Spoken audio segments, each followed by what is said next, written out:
Welcome to Jazz Greats and Legends. I'm Gigi Brooks. When you think of jazz, you think of Miles Davis, John Coltrane, Ella Fitzgerald, and Billie Holiday. Tonight, we're here to celebrate one of those jazz greats. Here, we're on location live at the Mahaffey Theater in St. Petersburg, Florida, where we're going to get a chance to visit with Christian McBride and his band, go behind the scenes, and also witness a live concert with him. Thank you for joining me here on Jazz Greats and Legends. Christian McBride, thank you so much for being on Jazz Greats and Legends. Gigi, you know you're my dear friend, and I'm so honored that you asked me to come and do this, your first show out of the gate, and man, I'm thrilled to be here. Thank you so much. I'm honored to have you on the show. Thank you so much for allowing us to bring our cameras and our crew and to film the concert. And My pleasure. Just really appreciate it. And I want to go straight into it because I know we're pressed for time. Let's go straight into it. First of all, congratulations on the 2011 Good Feeling CD. Thank you. Thank you very much. Another Grammy under your belt. It was a pleasant surprise. I was, this is my third Grammy overall, but I've told people the biggest thrill of all is having your peers compliment you and your elders compliment you on a job well done. Yes. That to me almost means more than a Grammy, to get a phone call from a John Clayton or a Lalo Schifrin or Gunther Schuller saying, job well done. So that meant the most to me. That's just wonderful. But not only that, let's talk about, your accomplishments throughout the years. It's over 20 years in music and jazz, performing in front of President Obama and the First Lady. What do you think you did in your early days that propelled you to this point in your career? There's something that you did that brought you here now. What do you think that was? Or who was it that put whatever it was necessary into you to make this possible? Well, number one, I think I fell in love with music so deeply. I wanted to be a part of it. I wasn't going to take no for an answer. Once I touched the electric bass is my first instrument. So once I touched the electric bass for the first time at age 9, I knew that I had to find a way to do this for the rest of my life because I really loved it that much. So the issue of practicing and things like that, that was never an issue for me. I couldn't wait to practice because, you hear young musicians say, I got to practice 7 hours a day. And I was like, can I get 8? But I owe a lot to my parents. My father, although I didn't grow up with him, he's a bass player as well. So I grew up watching him play, and that gave me the initial spark that I needed to want to play the bass. But my mother, by far, was what I call the navigator of the ship. She made everything happen, and she bought me my first electric bass. And then there's my great uncle, who was also a bass player. His name was Howard Cooper, and he turned me on to jazz. He was the one that, when I started playing the upright bass in middle school, he's the one that said, okay, now it's time to turn you on to Mingus and Ray Brown and Paul Chambers. And so he kind of single-handedly got me into the music. We'll be back with more Christian McBride after these messages.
here at the Mahaffey Theater on Jazz Greats and Legends with Christian McBride. Christian, I have one question to ask you. Just one? Yeah, well, you know, in the midst of all the other questions that I've asked you today, I just want to know, what advice do you have to an aspiring musician who is trying to make it in this business? What do you have to say to them?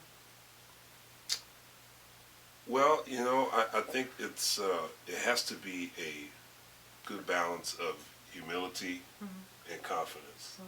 The two are actually not mutually exclusive. You know, I think you have to be confident in your ability, but at the same time, you must realize that the music is bigger than you.